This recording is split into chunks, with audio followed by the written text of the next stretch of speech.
Timo Marjamaa, ollaan täällä Peuramaalla. Minkälaiset fiilikset tällä hetkellä on sun mielestä? Erittäin viihtyisät, että Honka esitteli juuri kauden joukkueensa tässä vaiheessa, julkisti kapteenistonsa ja erittäin tyylikkäästi näytetty joukkue siinä rivissä ja mukava tällainen lämmin perhetapahtuma. Mitäs mieltä sä oot FC Hongasta? Mikä on sun mielestä FC Hongan tilanne tällä hetkellä niin kuin Veikkausliigassa yleisesti?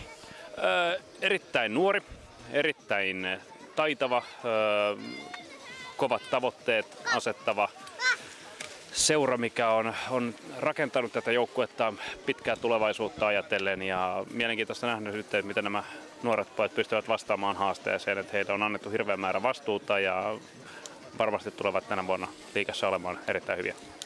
Mitäs mieltä olet kapteenin valinnasta? Siellä valittiin tosiaan Tapio Heikkilä kapteeniksi, aika nuori valinta.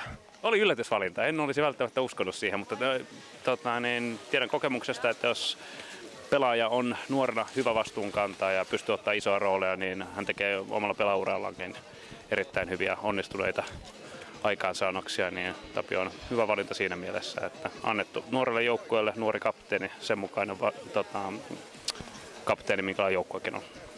Jes, kiitoksia paljon ja hyviä lasketteluhetkiä. Kiitoksia ja onnea alkavan kauteen. Kiitoksia.